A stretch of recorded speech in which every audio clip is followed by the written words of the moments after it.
Hello guys! Welcome back to my channel. So habang nagtatapon ako ng basura, may nakita ako dito isang plastic. So tingnan ko ang loob. So ayan siya guys. Parang sapatos. Alam na natin, sapatos nga. Guys, ang ganda nito. Wala pang sira. Ayan So ayan. Tinignan ko at dinala ko agad sa bahay para syempre ugasan natin. Diniretso ko sa banyo. So ayan, that days wala naman yung amo ko. So ayan guys, diba ang ganda pa. Halos mga twice lang ata ito ginamit. Hindi naman siya mabaho, no? So para sa iwas natin, huhugasan ko siya ng sabon at Dettol. Ang ganda yun guys. Saucony ang kanyang brand. Black. Para sa mga kamag-anak kong gusto, ampunin nyo na ito. Kung kasya sa asawa ko, di sa asawa ko. Kung hindi naman, sa mga kapatid ko. Ewan ko kung anong size nito. Ayan. Ang ganda pa guys, para pang bago. Ayan. Nilagay ko na siya sa isang timba na may sabon. At ayan, Dettol. Ayan, para maalis ang bacteria. Binabad ko yan ng mga 10 minutes. Huwag natin siyang ibabad ng matagal kasi para hindi masira ang ating sapatos. Actually guys, ang mga sapatos dito ng mga Chinese, hindi talaga nilalabhan. May ini-spray sila dyan. Pero, sa tagal naman hindi nila hugasan.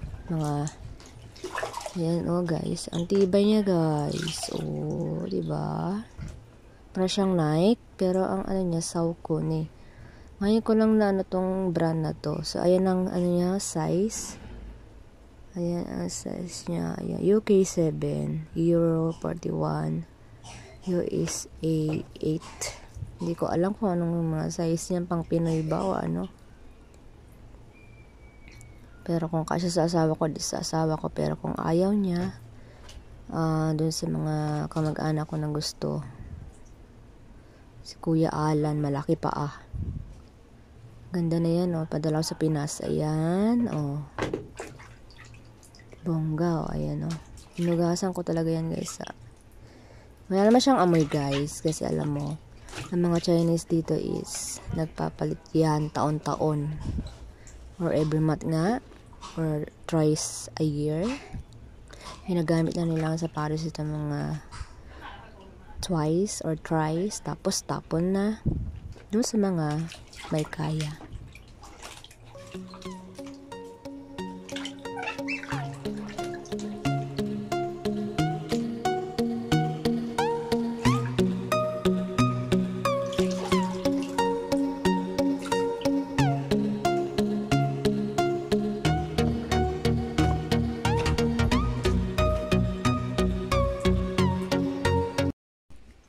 Ayan, after 1 week ko siya pinatuyo.